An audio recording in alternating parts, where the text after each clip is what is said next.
I agree with you about meaning, one that life can be a vale of tears, or there is a lot of suffering, yes. especially one that has a sympathetic sort of nature.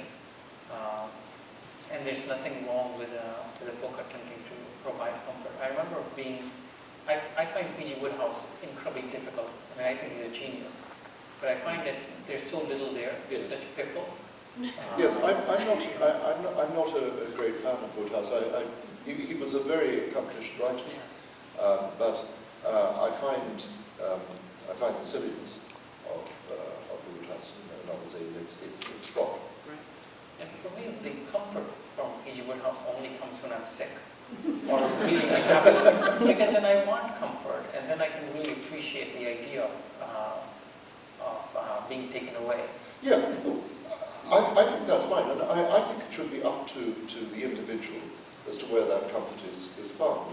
And I think there are an awful lot of people who will get a lot of comfort from the world of P.G. Wodehouse, because it's an entirely enclosed artificial world. It's these people leading really ridiculously circumscribed lives. And that, of course, may answer people's needs when they're in need of comfort. Absolutely nothing wrong with that. I think that similarly, if people decide to read, say, a cosy mystery, then that is absolutely fine as well. All of this helps us get through life. So I think these are all perfectly acceptable options. I suppose what one would say is that one's literary diet should be composed of things other than purely comfort food, that one would want to, I suppose, balance it with books which made oneself a little bit less comfortable. But I certainly don't sign up to the idea that the function of art is to make us completely uncomfortable all the time. But there are some people who say that.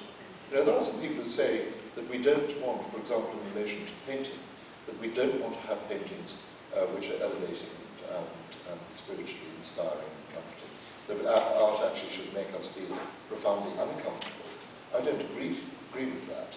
I think that it's a perfectly respectable objective for painting to seek to portray beauty. But many contemporary artists would not agree with that. They would be embarrassed if they made something beautiful. They would be embarrassed if people appear to enjoy and feel comforted by their work. I saw an interview of yours where you were talking about readers writing to you, talking about how much comfort they drew from you when they were sick with cancer, and they were in really terrible situations. How does it feel I mean, I think you're an extraordinary writer. How does it feel to also have this second role? Well, I find that we do get letters like that. We get letters like that all the time, really.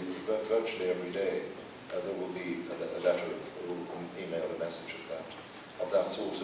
And I treat that very, very gravely indeed. I am very moved by that, and I treat it very seriously. That people will write and say that Mara Matsui, for example, has helped them in a very difficult time of their lives. They may have lost somebody, or they suffered ill health or whatever. And I'm always moved by that, and I feel privileged that the books can do that. If that is what the book's doing, then I'm very grateful that happens. We do get. We've even had two. I think it was 2 letters, different stages, from people who have said that they've been about to commit suicide, and they have decided to end their lives, and then they discovered Mara Matsui and they changed their mind. And that's really nice. Do they say you can't ever end the series? Well, that would put me in a bit of a spot. They don't say it. Generally, these letters are very nice.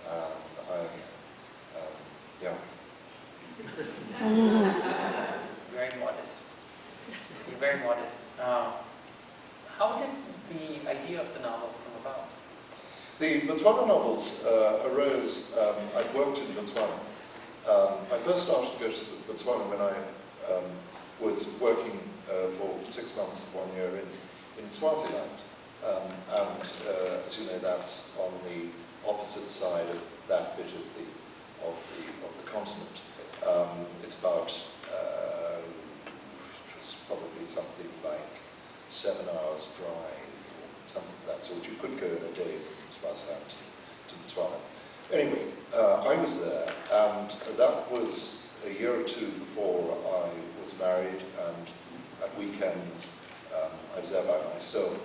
Time hung rather heavily on my hands. And so I started to go through to see friends of mine who lived in Botswana. These were old friends, and he was a doctor who at that stage was running a hospital in a place called Mchuli, north of Cameroon. And I would go and spend the occasional weekend with my friends.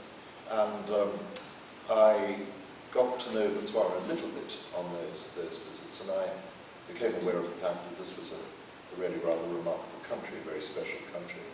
I had had a lot of students from Botswana in my career as a university professor then, because we had a link between the university I worked for, which is the University of Edinburgh in Scotland, and what had been a joint university of Botswana, Lesotho and Swaziland, the old so-called High Commission territories. And they'd shared a university campus. And then, when I was working there, Botswana was just separating from that university arrangement, and the University of Swaziland and the University of Lesotho were still linked. Anyway, cut a long story short, I went back to Scotland, and I received a visit from a wonderful man who was then the principal of the University of Botswana, Professor Tom Clerk, who was one of the great Botswana historians. He was the principal historian of Botswana, a very, very charming man. And I had met him in some other context. I can't remember how I initially met him. He came to see me in Edinburgh, and he said, "Oh, we want to start our own law school in Botswana. Will you come and help set this up?" And I said yes, and I was given the leave of absence from the University of Edinburgh, and off I went and did that. And that was the first time I actually lived in Botswana. And that's when I began to get to know the society better. As I say, I knew a lot of people because I had a lot of Botswana students going back some years before that, so I had quite a lot of connections with the country.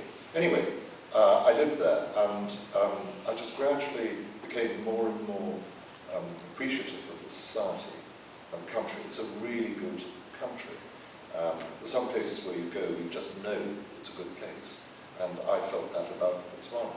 Very, very courteous people, very cautious people, people that I really, really admired. And I suppose I thought one day I might write something about it, but I didn't really envisage that I'd have a really long literary conversation in the country. And then I went back to Scotland, and I used to go every year to Botswana.